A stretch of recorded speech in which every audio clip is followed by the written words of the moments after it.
If we have x squared plus y squared, and it's equal to, let's say 5 x squared y, and we are asked to find dy dx, alright? If I have this equation, and I'm asked to find dy dx, or the first derivative of this particular equation, by implicit, we said we have 3 conditions whenever we want to differentiate by method of implicit. Now, condition 1, we said whenever we differentiate the variable x, we do not add dy dx. So if I differentiate x squared, I will have 2x without adding dy dx. Differentiating x squared, we use the power to multiply the variable. 2 times x gives me x, and you subtract 1 from the power, that's 2x. Plus, the second condition, whenever you differentiate y, you must add dy over dx. So if I differentiate y squared, I will have what? 2y. And whenever I differentiate y, I must have dy over dx. And this is equal to the third condition. If I'm differentiating a thing having x and y, what do? I can take y to the constant and differentiate the variable having x and keep x as constant, differentiating the variable having y. Now, what do I mean? I have 5x squared y. From what we did in the previous class, condition 3, we said whenever we have a thing having x and y variable, you keep one variable as a constant. So let's keep y as a constant and differentiate 5x squared. If I differentiate 5x squared, I will have 10x, keeping y as a constant.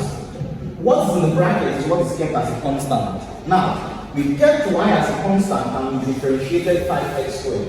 Now, the next thing you need to do, since I have those variables x and y, I kept y as a constant and differentiated 5x squared.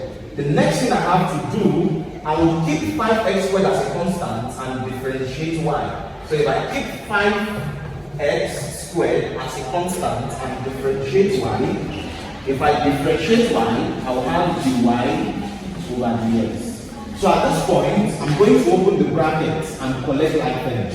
Now, what are the like terms? The like terms are just the terms having dy over dx. So I can decide to group these to one part of the equation.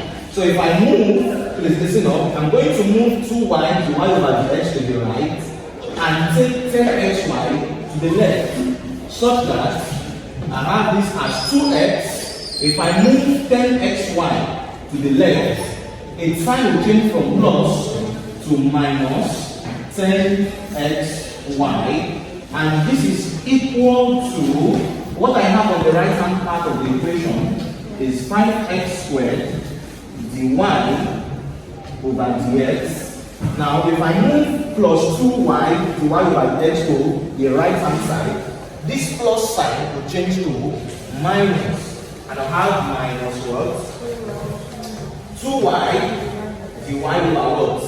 Dx. So at this point, I want to factor out dy over dx.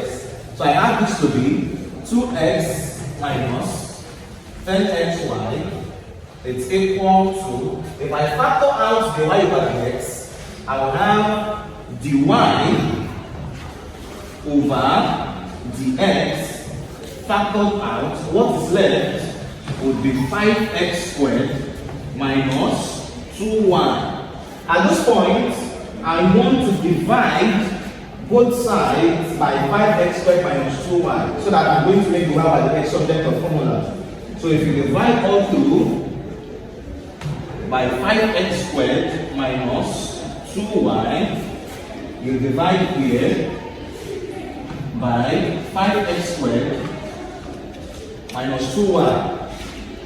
This will take off this will take off this. So finally, I have it that my dy over dx, which is the first derivative of this particular equation, is equal to 2x minus 10xy all over 5x squared minus 2y. Alright, so this is the first derivative of this particular equation.